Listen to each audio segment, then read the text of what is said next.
CityCast Pittsburgh is supported today by the Rock and Roll Hall of Fame. Pittsburghers love this place, and I've actually never been, so it's definitely on my list to check out. There's history, there's artifacts like Michael Jackson's Thriller jacket, handwritten lyrics from the Beatles, Taylor Swift's piano, and right now they've also got a new exhibit on Saturday Night Live and their many talented musical guests. So you can see stuff from their skits and performances, and apparently it's the only place you can see SNL's entire performance archive. Check out the Rock and Roll Hall of Fame to learn more about the music that connects us all. For more information, go to rockhall.com/exhibitions/SNL-50-years-music.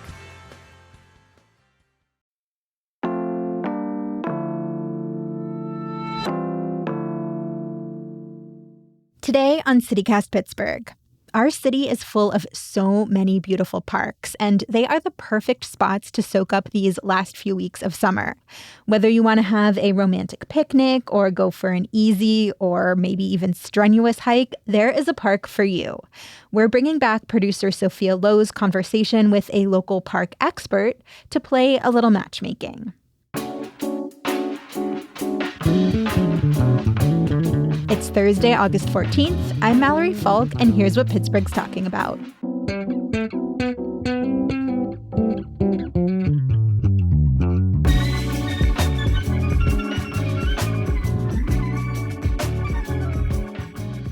I'm with Matthew Heilman, the Director of Operations and Visitor Engagement at the Pittsburgh Parks Conservancy. Hey, Matthew, thank you so much for joining us today. Thank you so much for having me. I'm so excited to talk about the parks here. I moved to Pittsburgh pretty recently, just a couple of years ago, and the thing that's felt really distinct to me is the way the parks are just like so well integrated into the city. Obviously, lots of cities do parks well, but here it feels like you can really disappear into nature. Best parks, in my opinion. But I'm sure you've got, more data. You've talked to more folks who are in the park world. Am I right? Are our parks really better? Yeah, so Pittsburgh is really unique. It's probably, as American cities go, it's probably more like London in England in that you have all of these boroughs that are sort of woven together, and the thing that ties them all together are these parks. So there are actually 176 parks Whoa. in the sort of boundaries of Pittsburgh, if you can imagine that. So it's something like almost 4,000 acres. So we're a very green city. And how do we end up with such a vibrant park system? What's the history behind that? So really what it all comes down to in the end is it's the Gilded Age. You had the Mellon family, you had the Fricks, the Westinghouses. Mm-hmm. This was a hub of industry, railroad, electricity, you name it. So really the park system itself in many ways is born out of not only these wealthy families, but essentially most of them were the estates or the backyards of famous mansions that are, some of them still exist, some of them are gone. Mm-hmm. But that's really how we ended up with so many city parks is that most of them were given to the city. Yeah, that tracks because so many of these longstanding cultural institutions also go back to those rich families. Well, let's dig into these parks a little bit more and talk about where to explore. What are some of the overlooked areas in our parks? Like, I have been to Flagstaff Hill, that's the big hill in Shenley, so many times. Yeah, no, of course. It's funny that I think there's quite a few parks that people are sort of either mildly aware of, or maybe they sort of fell off their radar. One of them is Riverview Park, which is a massive park up in the Perry neighborhood, north side of Pittsburgh. I love that park. First of all, it has an observatory, which means that it's probably one of the best places to go just with the naked eye for star viewing. Very cool. I've been there once and just amazing. Yeah, it's one of those parks you go up there and, any given day, like a day like today, it's beautiful, it's sunny, you'll see a million people walking around in frickin' Shenley. You go up to Riverview and you don't see that many people because it's very much a neighborhood park. It's still not quite a destination park, which is something that we at the Conservancy are really trying to put together some programs and reactivate it. But it's a really cool park in that there's two ways to enter it. You can come in from the upper side off of Parisville Avenue, and that'll take you very close to the the observatory, or you can come in from the lower side. So it actually wends its way all the way down into a valley, and it's very park-like. There's lots of, walking trails, but you can easily close your eyes and find yourself in the woods, but yet still be in the city. Yeah, like I said, that is one of the things that just impressed me the most when I moved here. And then, you just mentioned neighborhood parks. I know Riverview Park is still one of those kind of like flagship bigger destinations, even if it doesn't get the same attention as like Frick. But what smaller neighborhood parks do you recommend also checking out? Like I'm thinking in my area, I'm pretty close to like Arsenal Park, things like that, where you really get those little pockets. Yeah. Well, one of the ones that when I talk to people, it seems like a lot of people are not even familiar with, which is the West End Overlook Park. So that's out. If you were down on the south side, if you sort of picture where Carson Street runs through and all of the, all of that sort of excitement and restaurants, whatever, but you go all the way up westward on Carson Street, the park is up on a mountainside and it overlooks Carson Street and it overlooks the Ohio River. Some of the best views in the city. You get these incredible views of the point and, downtown, but it's also tons of trees. It's great for birding. It's great for just sort of solitude. A lot of people are not familiar with that park. Emerald View is another one that's up on Mount Washington that sort of falls Yeah. off the radar a lot. Well, we want to help our listeners find the perfect park no matter what activity they're there for. So we have some categories for you. To start us off, which park has the best views besides the West End Overlook? Obviously, I'm going to reveal myself today that I have this personal affection for Riverview. There's such a great view from Observatory Hill over there because it's a different perspective of the city. I mean, like you said, West End Overlook, Mount Washington, I think those are really obviously known viewing spots, Right. have been for decades. Shenley Park, so up at the top of what we call the oval, so it's sort of the up above where the golf course is. Decades ago, I mean, we're talking almost 100 years ago, there was actually a race course up there before there was there Wow. was literally horse racing, like a full. So where the tennis courts are up there, and where of course, the ice rink has always been there. But if you're looking at it to the right of the ice rink, there was a racetrack. But up there on that hill, it's one of the most beautiful, especially nighttime views. If you're on a date and you really want a sort of Ooh, okay. sparkly romantic city view, that's the place to go. Because it's never overloaded, it's never overwhelming.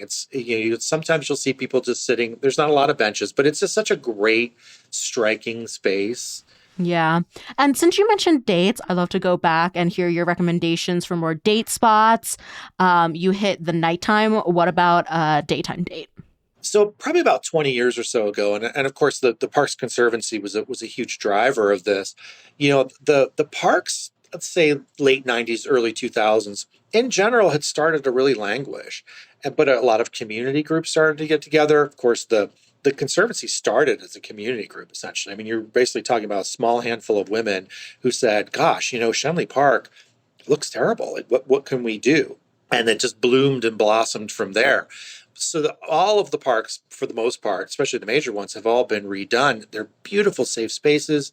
I mean, when you talk about sort of romantic, especially in the fall, Shenley's such an amazing park because there's different layers to it, right? But the most romantic part of that park is the visitor center with its little medieval cottage style. And then you go down behind that and there's the cobblestones that wend their way into the forest. And there's these stone bridges. It's very kind of Lord of the Rings. It's just it's a fun space. Yeah, I've definitely been down that path with my partner. Very fairy tale-esque. Definitely would agree with you. Very fairy tale-esque, right? Well, let's talk a little bit about hiking. Let's start with some easy hikes. Where do you recommend getting your steps in?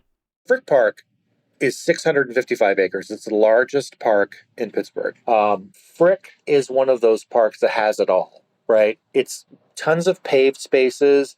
In fact, Frick Park, we're just finishing up a whole brand new sensory classroom and a program that is designed specifically for people with disabilities. They're one of the fewest programs in the country that will have a track chair program starting next fall. Oh, that's awesome. Literally, right? So a person would be able to hike up this, like, as steep as a 20-degree angle hike in one of these track chairs. Like, it's amazing.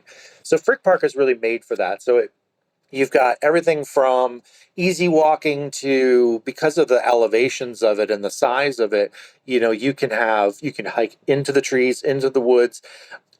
I wouldn't say that there's really any crazy sort of really intense bushwhacking, any sort of hiking in Pittsburgh, but 45-minute drive, you're out anywhere, right? We are surrounded by state parks and woods, like actual. If that's what you're into, you want to go spelunking, right? That's Well, then let's take it to the challenging hikes. It's fine if you go outside of Pittsburgh for this one. yeah. For those people who are maybe looking for more of like a day hike, something a little longer, where do you go? Yeah, well, I mean, North Park is definitely a great space for people that are into more vigorous activity. They have, I don't know if you would call it a lake, but there's sort of a boathouse up there, and you can rent kayaks, and there's tons of woods and hiking, and again, different elevations. The Pittsburgh Parks Conservancy, like, we're really good about trying to put how strenuous a walk is on our website. So it's like a great resource for people if you're not quite sure. I always joke around and say, you might have to medevac me out of someplace. But North Park is a great space if you want to sort of still be close to civilization, but you want that more rigorous kind of workout.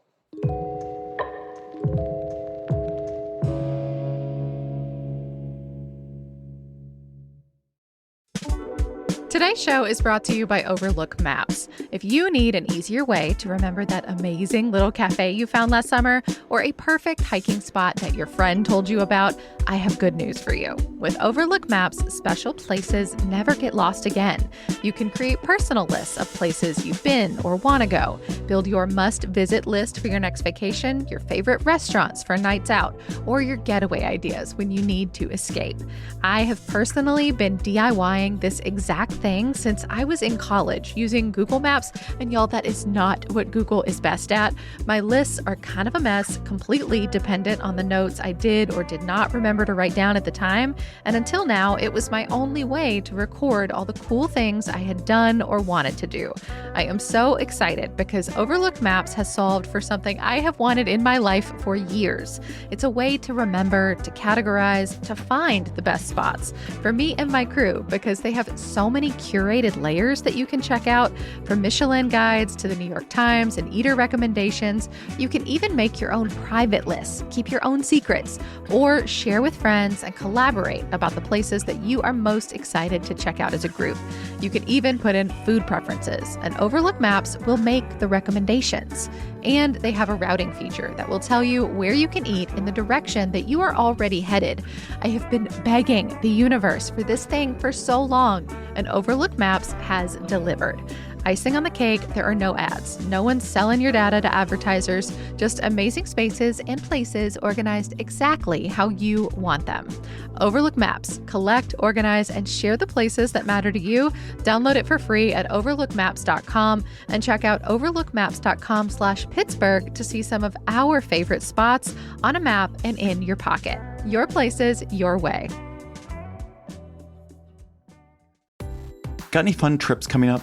One thing you probably haven't put on your packing list is learning the language. But with Babbel, you can start talking in just a few weeks. I'm David Plotz, the CEO of CityCast, and I've been learning Spanish with Babbel. And I also just persuaded my friend who's going to France this fall to learn French with Babbel, but that is another story. Babbel's extremely fun and intuitive. It's like having a private tutor in your pocket. Handcrafted by over 200 language experts, Babbel's lessons are voiced by real native speakers and built with science-backed cognitive tools and interactive features to fit any learning style. I love a lot of the different Babbel features. The Babbel games for sentence building, Babbel speech recognition, which helps me get the pronunciation right. And now I'm really into Babbel's word of the day, which greets me on the homepage of the app. Every day, a new word revealed like a little surprise with a sentence to help contextualize it. It's like a daily treat for me. Studies from Yale, Michigan State, and other leading universities continue to prove that Babbel works. One study found that using Babbel for 15 hours is equivalent to a full semester at college. Look, I want you to learn another language. So I'm teaming up with Babbel to gift you 55% off subscriptions, but only for CityCast listeners at babbel.com/CityCast. Get up to 55% off at babbel.com/CityCast. Spelled BABBEL.com/CityCast. Babbel.com/citycast. Rules and restrictions may apply. So I also want to talk a little bit about bird watching. If you want to maybe just passively take in some of that nature, what are the best parks for bird watching, and like what kind of birds should people be looking out for? So yeah, one of the most unlikely places for birding in my opinion, is Shanley Plaza, right down smack in front of the Cathedral of Learning, right? So you're right in the middle of this super urban space, but there is a red-tailed hawk that nests on top of the Cathedral of Learning. And so we will have birders. Right. Isn't that crazy? So they'll come from all over and they'll sit out there on the lawn with their binoculars, especially in the spring. They'll be nesting, they'll be laying eggs and having, young, and there'll be people out there wanting to spot that. Frick is definitely known as one of the best birding spots in the city, of course. But again, Emerald View, West End Park, those are great spots. And because they're less traveled, you're probably more likely to see birds because there isn't that much activity. So they're kind of in their natural habitat. Yeah, I find that when I go to parks like really early in the day, I can hear the woodpeckers and everything more so than when, it's a really busy weekend. We forget that we're in this very sort of odd place, right? Like we're surrounded by forests, countrysides, mountains. Even for people that aren't into birding, if you like any kind of like gaming or finding type exercises, it's like go online, see what the most rare birds are, and see if you can go out and spot them. Yeah, I think I've seen a hawk once in the parks, and I am not like super well versed in birds, but I think whenever you see like a bird of prey like that is just breathtaking. Absolutely. And Oh my gosh, right? Because especially to see them up close in the wild, right? It's just something you don't see every day. oh, totally. Another animal question. What about good parks for dog owners to bring their pets, burn off a little steam? Are there areas where dogs can go off leash? So it's kind of a loaded question, actually, because if you look the city of Pittsburgh, the regulations say, yes, we're a very dog friendly city. I mean, again, very European in that respect. Everybody has a dog, it feels like. I don't have a dog. I love dogs, but I don't have a dog either. I used to go to a dog park to pet dogs, but Right. I'm a cat person in my home. Me too. So we definitely share that. So dogs are welcome, but you have to have a dog on a leash in all of the Pittsburgh parks. That's actually a city ordinance. Oh, okay. However, there are, as you said, quite a few dog parks. I would say that almost all of the parks, Highland Park has a really great, huge dog park. That's a very neighborhood focused area up there because you're so close to Lawrenceville and sort of those sort of densely populated boroughs up there in the northern part of the city. If anyone's interested, what you just have to do is just Google off-leash dog areas Pittsburgh, and it will give you the list of the places that have specific off-leash areas. So let's go through a few more superlatives. What is our most underrated park? Allegheny Commons, which is a massive park on the north side, it's such a cool space, and it was one of those parks that that whole neighborhood over there has sort of gone through different transitions over the years. The Conservancy, I mean, it's one of those parks that we wish that we had $35 million to just go in tomorrow and just do it all. We did a major capital project in there that just wrapped up. We did a ribbon cutting last spring where we redid the walkways and the lampposts behind the aviary all the way down to where the Rooney Fountain is. The Rooney Fountain was one of our big projects, but that is such a cool park. It's just one of those spaces that it's huge. It's smack in the middle of a neighborhood, but it also sits on top of the aviary, the Children's Museum. And it's one of those parks that I think that people, if you don't live there, you don't really think about it. And it's a beautiful park. It's huge. And it's mostly flat too, which is great. So it's awesome for walking on different levels of walkers. And especially if you have any type of disability, it's beautiful. It's paved. You can do the whole park essentially without worrying about, having to, hike or put on the right shoes or whatever. And that is a very rare thing in Pittsburgh, especially for a park that size. And you've mentioned so many of these spaces that you said have gotten like a facelift. Things are different now. What would you say is our most improved park? Like if people haven't visited for a few years, maybe they should go check it out. Every time I mention this park, people always look at me like, what? Where? Who? So Frankie Pace Park. Have you heard of this one? I know the name Frankie Pace, but I don't actually know where this park is. I know she was an activist in the Hill District, married to Charles Henry Pace, who was the father of Black gospel music. But I know all this history, but I guess I don't know where this park is. Yeah, exactly. So in addition to everything you just said, Frankie Pace, she was also the leader of the Hill District community organization up there, decades ago. We're talking about going back to the 1950s. The Hill, obviously, you'd come down the hill, you go right into downtown. Well, when they built the Civic Arena and when they literally cut the Hill District off from downtown when they built the highway system, right? Yeah. So 376. So, gosh, it's only been a few years. It was a $32 million project that was almost all federally funded. And it's one of the most unique parks in the country. Because literally what they did is they decided to build over top of that sort of nexus of highway and road. So they literally capped it and then reconnected the hill with downtown. So, obviously the old Civic Arena is gone. That park is stunning. And it's just this like amazing combination of green, but also plaza. It's a tiered park. So it actually has, if it rains, there's like a channel that runs through it. And you could actually like put a little paper boat on it and make it go all the way down to the bottom of the park. Like it's just a really fun space. And it wasn't one of the Conservancy's projects, but we're obviously very well connected with the Hill District in downtown, and we work with those community groups. We're trying to figure out a way to help activate it. So yeah, that's a really cool space that I recommend anybody go check out. Yeah, now I definitely want to check it out after it rains. I've never heard of like a park's landscape made to kind of shift as the weather's shifting. It's a beautiful space. You have to see it. Since you brought up like history and stuff, what is the most like fascinating fact about Pittsburgh's parks? Like I've heard that the dog park at Riverview used to be a zoo. Is that true? Let's start there and then you can tell me your favorite fact. So zoo sounds very grand. Believe it or not, almost all of the parks had some animal display at one time. So yes, there was a quote unquote zoo at Riverview, not quite as big as you might think it is. So like, are we talking like petting zoo? Like what kind of animals were there? No, so they had an elephant, they had bears, they had some large animals. However, so it closed in 1910, and the reason being that Highland Park, which is the zoo that we have, right, our major zoo, it was just too popular, so you couldn't compete with it. The Pittsburgh parks, if you could go back in time, I mean, they were really fascinating. So where the reservoir is in Highland Park, we have picture postcards of boats, pleasure boats with like candy striped canopies.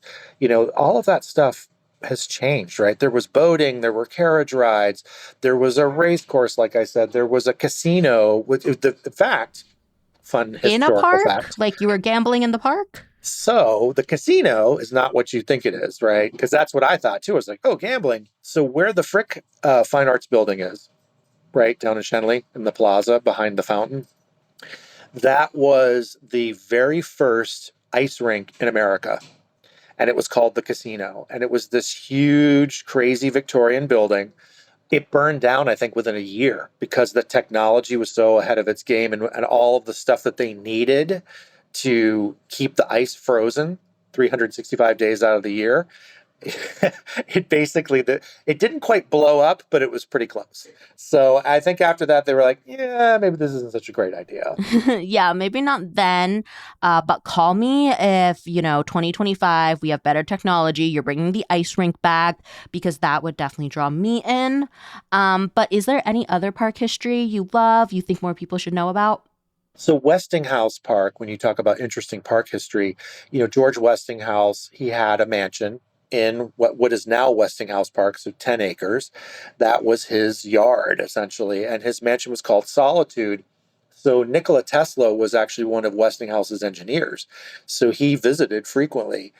But what's really interesting, and one of the sort of hidden secrets of Pittsburgh, is when Westinghouse deeded in his will the mansion and the grounds to the city, it was very specifically stipulated that the house should be torn down in order to make it a park. And so if you go out, now, of course, we're not encouraging this, but there have been some archaeological digs done out there. You'll find artifacts because there was a mansion. There was a huge mansion on that property at one time. So that's a pretty cool thing. The house was literally demolished, but the foundation is still there. It's under the park somewhere. Huh. Okay. Spooky. Thank you so much for all of this. I'll see you in the parks, Matthew. Oh, thank you so much, Sophia.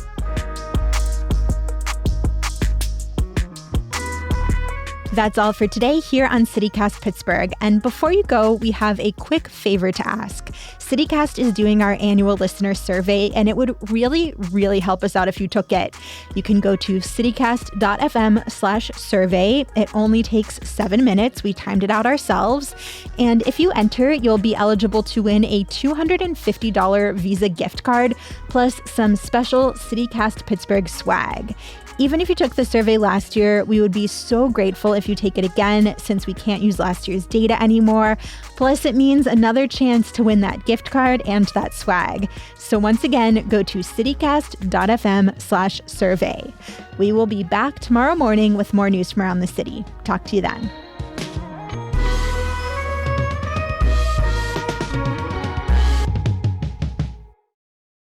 Are there any parks where things are maybe more adult size? Like I'm not kicking a kid off of a playground. I'm not a monster, but I've been to a couple parks where the swings were clearly made for someone shorter, which is fine. I know kids are the target demographic, but where can I go? It's funny that you should ask that question. So I was up at the Shenley Oval the other evening when the weather was warm and there was nobody around, and I looked at the swing set and I thought, that's grown-up size. And I can't remember the last time I was on a swing, and it was grown-up size. And I went over and I got on the swing. Okay. And it was amazing. And I was swinging and looking at Oakland and thinking, okay, this is kind of cool, but also could potentially be embarrassing.